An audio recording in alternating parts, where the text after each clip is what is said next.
three guests tonight. Here with us in New York, Lis Smith, Democratic strategist, the former deputy campaign manager for Martin O'Malley's presidential bid. From Washington, an informal advisor to the House Speaker, Republican Dan Senor, and our friend from the Washington Post, the great one and only Phil Rucker.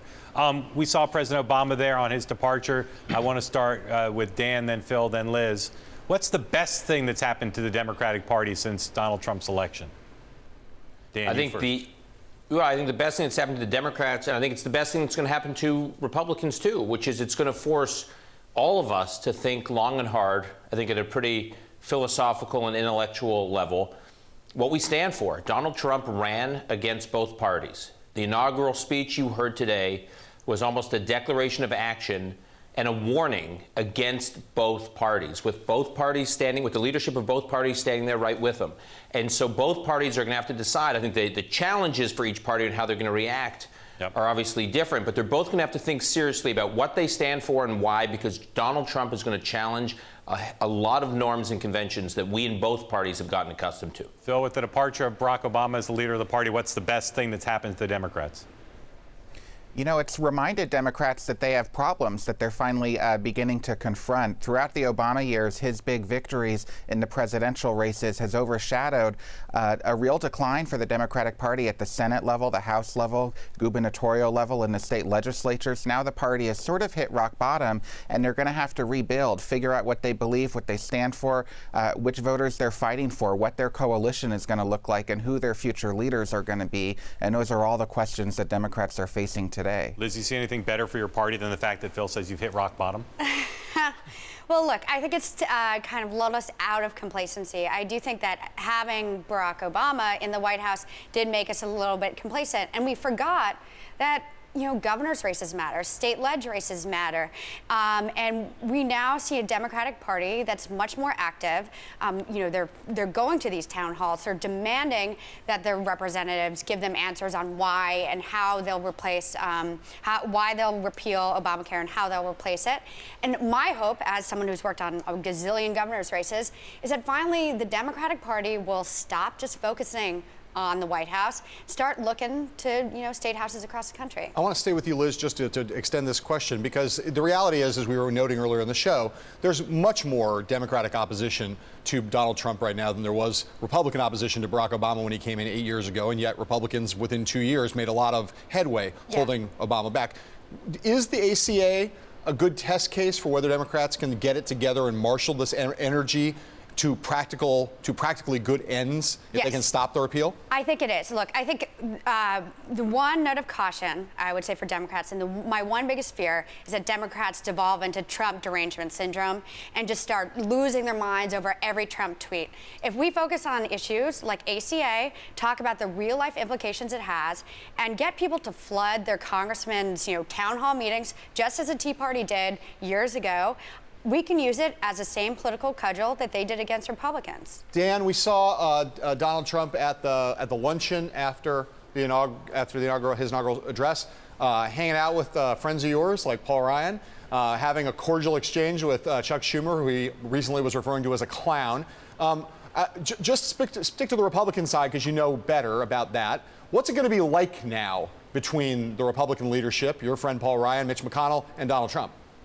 I would say the Republican leadership, and I think actually the Trump team, both recognize they have this sort of highly improbable but very practical marriage right now. I mean, congressional Republicans recognize that they've been working a lot of ideas for a long time. Tax reform, they've been thinking about health care reform, they've been thinking about who the successor, what philosophical profile a successor to Justice Scalia should have. They've been thinking about these things, but they would have never been able to marshal the political support to create a coalition that could make these things happen but for Donald Trump. He just turned out voters that would have never turned out for conventional congressional Republican, including some of the leaders that you saw him with today. On the Trump side, though, I think there's a growing recognition that as energetic and focused and ambitious as they are not going to be able to get much done without the legislative brain power, horsepower, and organizational skills of Mitch McConnell and Paul Ryan. So there's this improbable marriage. It's very practical.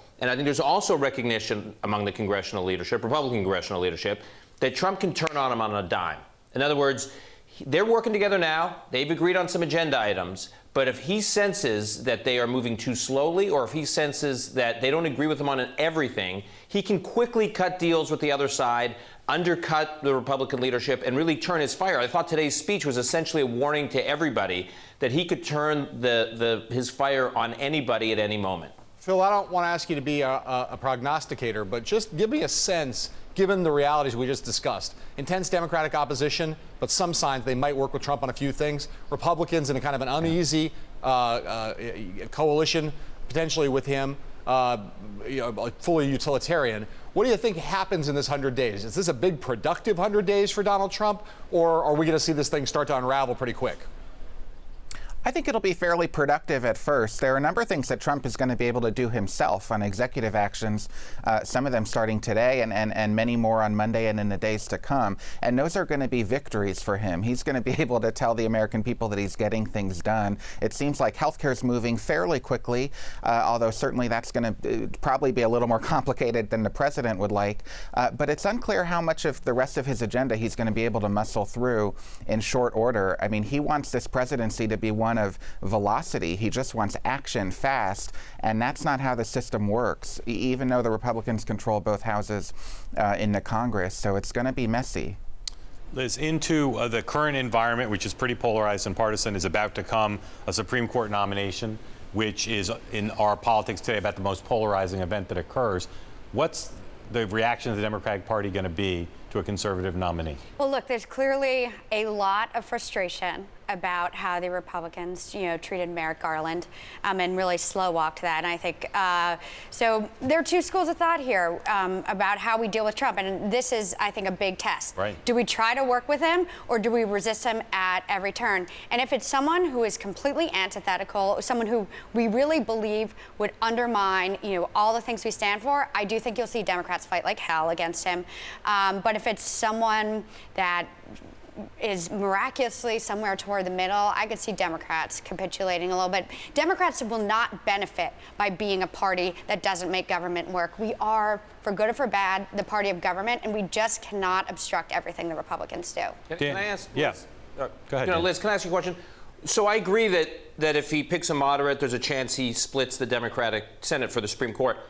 What if he doesn't pick a moderate, but he just focuses his fire on Democrats from red states that he won, people like Tester from Montana that are up in 2018? Isn't there a chance that he could probably peel away a few of those Democrats, even with the conservative Supreme Court pick? Look, and he does definitely have a chance of doing that. I saw Joe Manchin today talking about that and how he is willing to work with Donald Trump on some of these things. And some of the political realities, will come home for these Democrats. And that's going to be his challenge. But again, even with Tester, even with Manchin, if Trump puts up a guy who's going to, go against... Or a gal. Or a gal, sorry.